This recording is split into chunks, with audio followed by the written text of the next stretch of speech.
Vamos. Amén, hermanos. ¿Cómo están? Buenas noches. Estoy muy animado realmente por predicar y vamos a iniciar con una oración. Amén. Padre Santo, Señor, buenas noches. Dios, gracias, Padre Eterno, Señor, por permitirnos abrir tu palabra, Señor. Realmente, ¿quiénes somos, Padre? Para poder, Señor, conocer más tu corazón, lo que piensas sobre nosotros, tus planes para nuestra vida y tus propósitos, Dios. Padre, inspírame, Señor, realmente para predicar a tu pueblo, Señor, y guíanos, Padre, para tener un corazón humilde a tu palabra, Dios. En el nombre de Jesús oramos, Señor. Amén. Amén. Estuve pensando un poco acerca de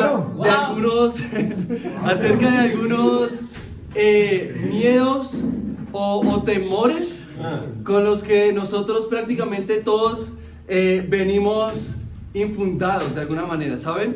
Y por ejemplo, el miedo a la oscuridad.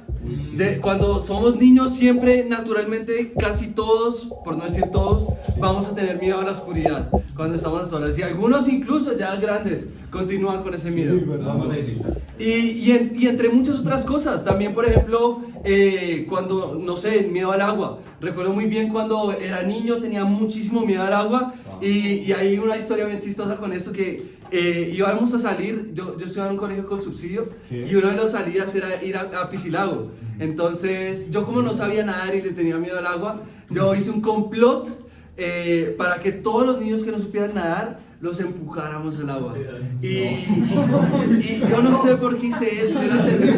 Y el punto es que cuando llegó la salida, cuando llegó el día, yo no fui. Y claro, mi mamá quedó toda preocupada, pero ¿por qué no va a ir si estaba tan entusiasmada? Claro, cuando ella le contó a la profesora, yo le dije a mi mamá, no, es que me van a tirar al agua, yo no sé qué. Y mamá le habló a la profesora y ella como comenzó a investigar y se dio cuenta que había sido yo quien había planeado para empujar todos al agua. Entonces, luego de eso, mi mamá me metió en curso de natación y aprendí a nadar. Amén. Pero amén, hermanos, como realmente nosotros venimos con muchos miedos, temores infundados, pero yo descubrí que el temor a Dios es un miedo que nosotros debemos crecer todos aquí. Y es algo con lo cual no venimos infundados, es algo que debemos aprender constantemente. Sí. Acompáñenme, hermanos, en Deuteronomio. Deuteronomio significa segunda ley. Ahí estuve investigando en Wikipedia. Dice Deuteronomio 17, versículo 17. ¿Están conmigo, hermanos? Vamos, hermano. ¿Tienen energía todavía para una prédica? Deuteronomio 17, versículo 17. Vamos, mi hermano. Bueno, leamos desde el 16. Dice: el rey no deberá adquirir gran cantidad de caballos, ni hacer que el pueblo vuelva a Egipto con el pretexto de aumentar su caballería. Pues el Señor te ha dicho: no vuelvas más por ese camino. El rey no tomará para sí muchas mujeres, no sea que se extravíe su corazón, ni tampoco acumulará enormes cantidades de oro y plata. Cuando el rey tome posesión de su reino, ordenará que le hagan una copia del libro de la ley, que está al cuidado de los sacerdotes y levitas. Esta copia la tendrá siempre a su alcance. Amén. Como ustedes tienen la Biblia ahí en la mano. Amén. ¿Y la leerá cuándo? ¿Cada domingo? No. Todos los días de su vida.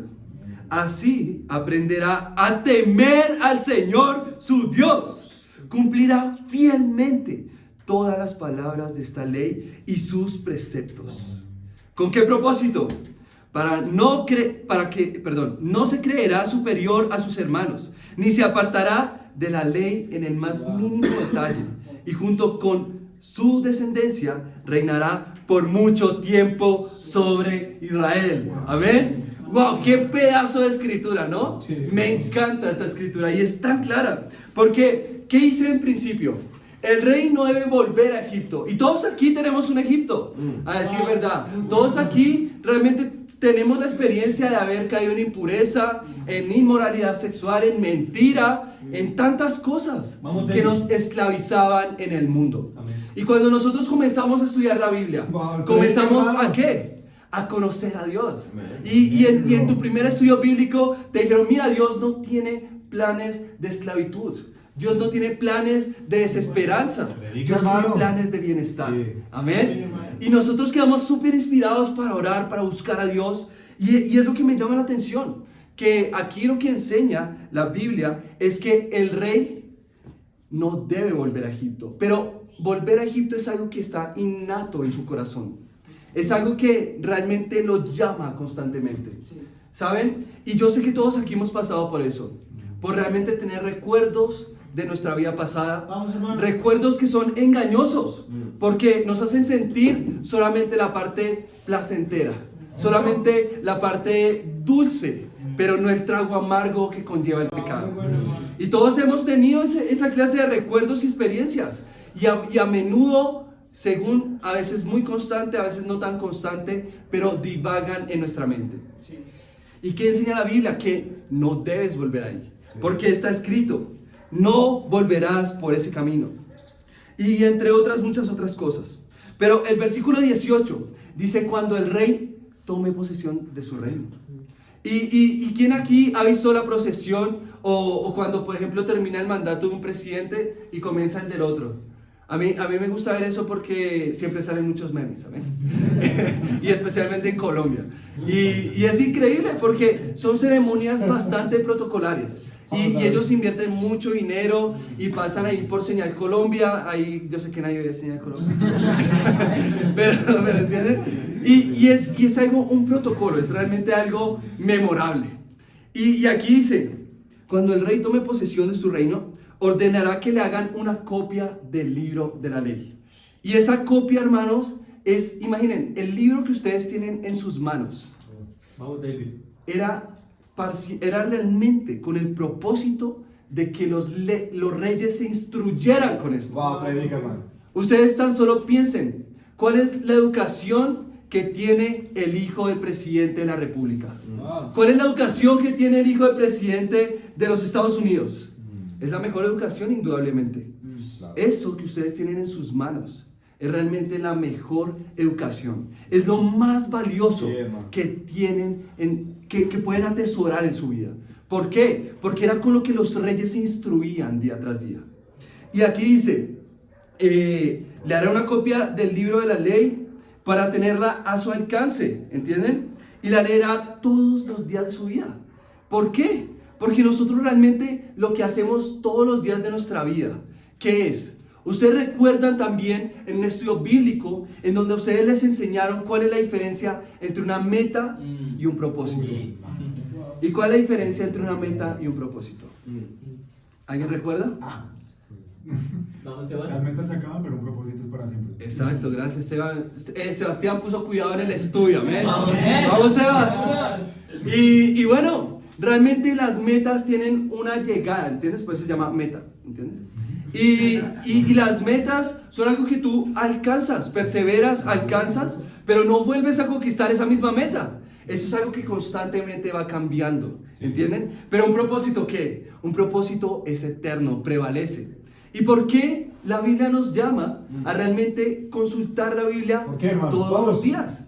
Porque ese es nuestro noble propósito. Y ese es el título de mi prédica, hermanos. Un propósito noble. Vamos. Amén. Y yo quería realmente inspirarles, hermano. Perdón, un propósito encubierto. Amén. Y me llama mucho la atención porque la Biblia nos enseña que realmente debemos estudiar las escrituras día tras día, tener nuestros tiempos con Dios, pero con el propósito de nosotros no devolvernos para Egipto. Y también, como dice aquí en el versículo 19, así aprenderá a temer al Señor su Dios y cumplir fielmente todas las palabras de esta ley. Hermanos, ninguno aquí nació aprendido. Siempre hemos escuchado eso, ¿no? Nadie nació aprendido. Y nadie nació aprendido a su propósito más importante, que es temer a Dios. Nosotros básicamente vivíamos la vida como si fuese el último día, pero realmente al borde de la muerte, al borde del pecado, al borde de nuestros excesos, sin muchas veces temer a Dios. Pero lo que me inspira de esta escritura, hermanos, es que nosotros debemos aprender a temer a Dios. Y es eso lo que realmente nos inspirará, lo que nos va a llenar de valor para nunca volver a Egipto. Amén. Y yo quiero realmente advertir a ustedes también, Vamos, David. con un ejemplo de un hombre que justamente por no apropiarse y tomar posesión de su reino, huyó despavorido por no consultar la ley todos los días. Acompáñenme, hermanos, en 1 Samuel 10, versículo 21 al 23. Vamos, hermano. Luego contigo. Estamos seguros. ¿Están conmigo, hermanos? 1 Vamos, Samuel 10, 21 al 23. Dice: Sí, hermano, vamos. amén. Luego mandó que se acercara a la tribu de Benjamín, familia por familia. Y la suerte cayó sobre la familia de Matri y finalmente sobre Saúl, hijo de Quis. Entonces fueron a buscar a Saúl, pero no lo encontraron. De modo que volvieron a consultar al Señor. ¿Ha venido aquí este hombre? Sí, respondió el Señor, pero se ha escondido entre el equipaje. Fueron corriendo y lo sacaron de allí. Y cuando Saúl se puso en medio de la gente, vieron que era tan alto que nadie le llegaba al hombro. Dijo entonces Samuel a todo el pueblo: miren al hombre que el Señor ha escogido. No hay nadie como él en todo el pueblo. ¡Viva el rey!, exclamaron todos. ¿Qué es lo que pasa aquí?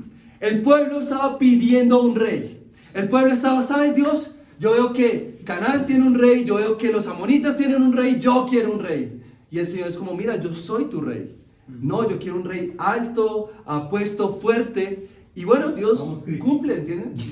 Y ahí saca su rey. Pero ¿qué estaba haciendo Saúl en el momento en donde él debería realmente apropiarse de lo que estaban llamándole a él? En el momento de su procesión. Imaginen el día del bautizo y todos diciendo como: miren, Anderson va a ser bautizado este domingo. ¿Y dónde está Anderson? ¿Sabes? Hay un problema aquí. Y cuando vamos a ver en las maletas, allá está Anderson metido en la maleta de José, que es la más grande, amén. En la maleta de José cabe todo el mundo, amén. Y está Anderson allí. Pero no, amén, Anderson fue valiente, amén. Pero el caso es que Saúl no. ¿Pero por qué? Porque Saúl no se apropió mediante la Biblia.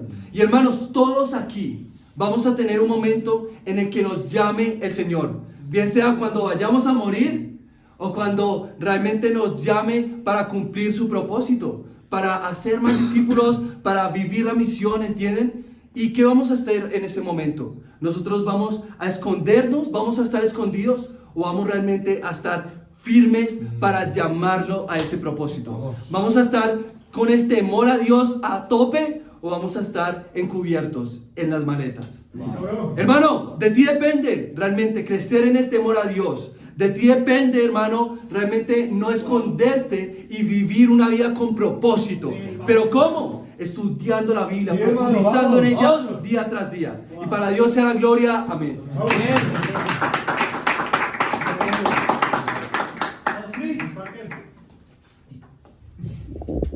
Es increíble entender que somos un reino global, amén. Vamos. Hay discípulos de todas partes del mundo, es grandioso. Y hace poco estaba en Facebook y vi una publicación de un hermano que se llama R.D. Baker, y es un discípulo de la iglesia de San Diego. Lo que él publicó me dejó impactado ese día. Él simplemente dijo: al final de mi vida yo no quiero quedarme con los sueños, sino con las memorias.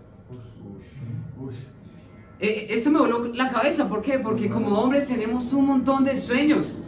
Tenemos muchos sueños y planeamos muy bien a futuro lo que queremos ver a futuro. Pero ¿qué pasa? Vemos que pasa el tiempo y no se cumplen las cosas.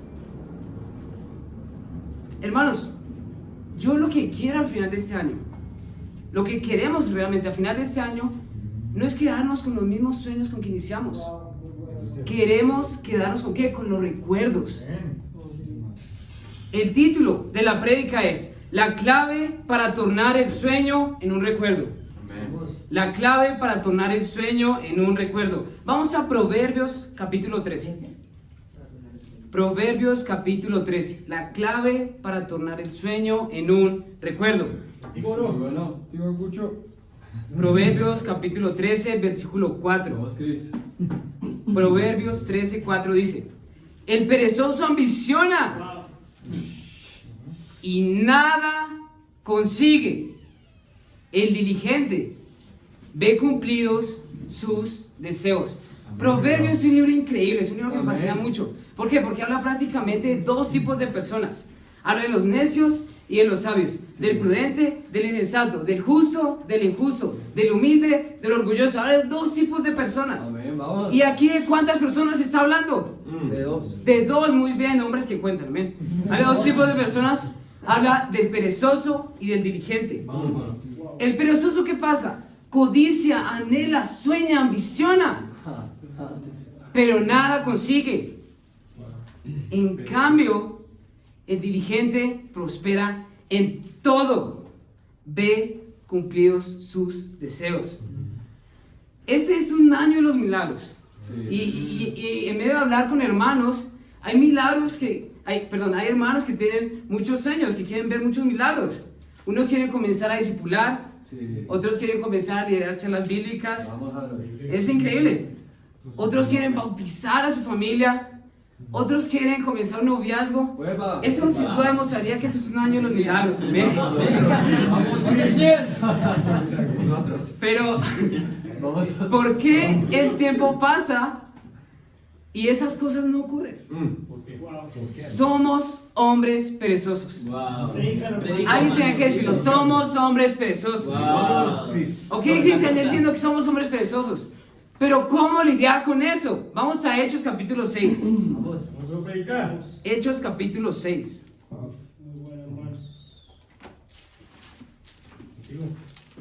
Hermanos, leamos las escrituras, amén, no seamos hombres perezosos en este momento. Hechos 6, versículo 8. Hechos 6, versículo 8. Hechos 6, 8 dice así: Vamos. Esteban, hombre lleno de la gracia y del poder de Dios, hacía grandes prodigios y señales milagrosas entre el pueblo. Con él se pusieron a discutir ciertos individuos de la sinagoga llamada los libertos, donde habían judíos de Cirene y Alejandría, de Cilicia y la provincia de Asia. Como no podían hacer frente a la sabiduría ni al espíritu con que hablaba Esteban, instigaron a unos hombres a decir: hemos oído a Esteban blasfemar contra Moisés y contra Dios. Agitaron al pueblo, a los ancianos y a los maestros de la ley. Se apoderaron de Esteban y lo llevaron ante el consejo. Presentaron testigos falsos que declararon: este hombre no deja de hablar contra este lugar santo y contra su ley. Le hemos oído decir que ese Jesús de Nazaret destruirá ese lugar y cambiará las tradiciones que nos dejó Moisés. Todos los que estaban sentados en el consejo fijaron la mirada en Esteban y vieron que su rostro se parecía al de un ángel. Wow. Tal vez es difícil que el consejo nos mire y diga eso, pero lo importante es ser un ángel de corazón, amén.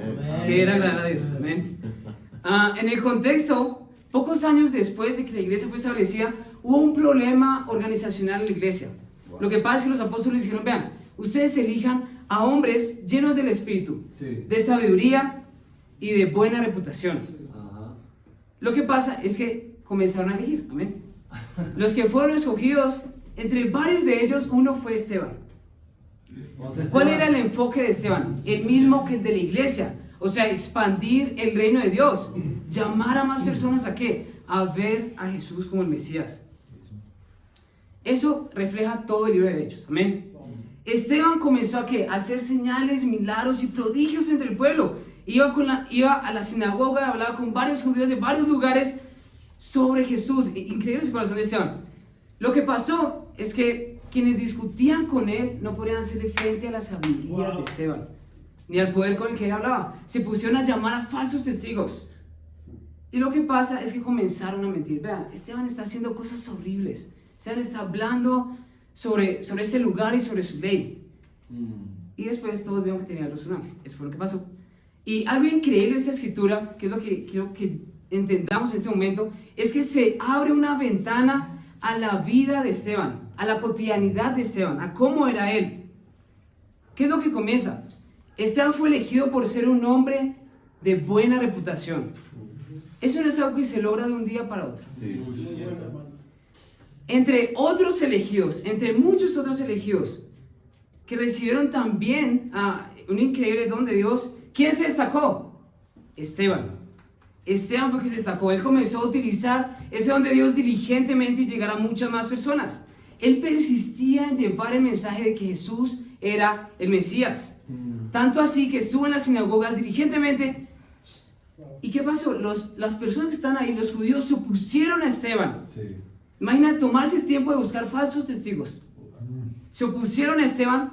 Y yo no creo que Esteban estuviera hablando contra las sinagogas, pero algo que sí creo que ellos dijeron es que Esteban no paraba de hablar de Jesús. Amén. ¿Qué hacía de Esteban alguien que veía milagros? Devoción. Wow. Esteban era un hombre devoto. Ese es el primer punto. La clave es la devoción. Amén. Esteban era un hombre devoto. Hermanos, alguien que me inspira mucho en esta área es nuestro increíble hermano Harold. Amén. ¿Dónde está Harold? Está por ahí. Amén. Amén. Vamos. Yo no tengo duda, hermanos, de que Harold es un hombre devoto. Wow. Hace algunos años tuve la oportunidad de conocer a Harold. Le encomendaron incluso una tarea que tal vez no tenía mucha convicción, de llevar unos volanticos a las personas. Y Harold estaba haciendo eso, estaba llevando los volanticos a las personas. Y me encontró a mí, me entregó el volantico. Después ahí comenzamos los estudios bíblicos, invité a Harold. Amén. Y lo que pasa es que debido a la pandemia, Harold se fue allí al lugar a varias horas de Bogotá. Harold comenzó los estudios, pero por algunos meses Harold no pudo regresar a Bogotá. Sí. ¿Por qué? Porque era difícil, los buses, la pandemia, exigían muchas cosas. Era algo muy complicado, pero Harold, ¿qué hacía? Permanecía firme en sus tiempos con Dios. Tenía tal humildad que permitía ser discipulado aún sin siquiera haberse bautizado. Harold, después de eso, regresó aquí a Bogotá, se bautizó, amén. Vamos. Y lo que pasó es que Harold comenzó a hacer entrenamiento, comenzó a hacer deporte, amén. No hay que decir mucho, vean a Harold. Harold forjó una devoción con el entrenamiento, amén. Hay que hacer cara. Amén, hay que hacer cara, claro, ya que se acerca fatal la parte del ángel, amén. Pero ahí no terminó, ¿saben? Harold cumplió el mejor sueño de su vida, que era ser bautizado, que era ser añadido al reino de Dios, pero ahí no terminó. ¿Qué pasó? Después de eso, Harold tenía un sueño. ¿Sabes qué? Yo quiero ayudar a más personas a estar con Dios. Harold compartió su fe y Angélica fue bautizada. Después de eso, ahí no termina la historia. Harold tenía otro sueño, que era hacer un intercambio en Francia. Eso requería papeles, eso requería hacer muchos trámites, eso requería aprender un nuevo idioma, ahorrar dinero, muchas cosas. Y Harold fue a Francia, hizo el intercambio. O sea, Harold tornó ese sueño en un recuerdo ahora. ¿Eso qué es para Harold ahora? Un recuerdo. Adivinen qué, ahí no termina la historia. Harold regresa aquí y tras ese tesón por Dios, tras esa gratitud, realmente tras entender la gracia, Harold comenzó a ser fiel a Dios. Bueno, continuó siendo fiel a Dios realmente. Y lo que pasó es que Harold comenzó a liderar una charla bíblica. Ahí no se quedó, Harold comenzó a discipular. Hermanos, yo quiero ver muchos milagros como Harold los vio, amén. Estoy seguro que todos aquí queremos eso. ¿Qué hizo a Harold? ¿Qué hizo posible que Harold viera tantos milagros? Ser un hombre devoto. Ser un hombre devoto. Hermanos, ¿cómo es nuestro evangelismo? ¿Somos hombres devotos en nuestro evangelismo? ¿Es algo que hacemos cuando nos nace? ¿O es algo que tomamos la decisión de hacer día tras día? Vamos, hermano. ¿Cuál es nuestra devoción en el trabajo? ¿Es algo que hacemos diligentemente solo cuando el jefe está mirando? Wow. ¿O es algo en lo que damos nuestro mejor? Vamos, hermano. Bueno. ¿Cuál es nuestra devoción en la familia? ¿Qué tanto decidimos amar para que ellos sean impactados por el amor de Dios, por el amor que Dios nos dio a nosotros? ¿Qué tan devotos somos en la universidad? En la entrega que reflejas también en la universidad refleja mucho cómo está incluso tu relación con Dios. ¿Qué tanto decides dar lo mejor en cada una de tus áreas? ¿Cómo está nuestra devoción? Si tú estás estudiando la Biblia, ¿cómo están tus tiempos con Dios? ¿Es algo periódico? Vamos, Cristian. Vamos, hermano. Es algo que, ¿sabes qué? Hoy es un día soleado. Hoy sí. Hoy sí tengo mi tiempo con Dios. O es algo que decides hacer día tras día. Vamos, hermano. Vamos, Chris. Métele. ¿Cómo está tu devoción, discípulos, con los estudios bíblicos? Si ustedes se fijan en el drive, hay un drive en el que hay estudios bíblicos. Para quienes no saben, ¿quiénes son los que tienen más estudios bíblicos? ¿Los hermanos o las hermanas? Las hermanas. ¿Por qué? Ellas tienen devoción. Devoción para salvar almas. Tú tienes devoción incluso para poner los estudios bíblicos en el drive. Wow. ¿Tú tienes siquiera esa devoción? Hermanos, seamos hombres devotos. Yo quiero darles un reto, amén. Vamos. Escribe un sueño que quieres que sea un recuerdo al final de este año. Ahora, ten un tiempo con Dios mañana mismo de ese sueño y toma 3 decisiones para 3 días puntuales de esta semana. Eso va a comenzar a construir tu reino y a forjar devoción en tu vida. Hermanos, hay algo que no cabe en la maleta de José. Y son los muchos recuerdos que vamos a tener al final de este año. Amén. Muy bueno. Hermanos, no importa, Cristian, pero siempre, no importa si hoy eres un hombre perezoso. Lo que importa realmente es si hoy tomas la decisión de ser un hombre devoto para Dios. Y para Dios sea la gloria. Amén.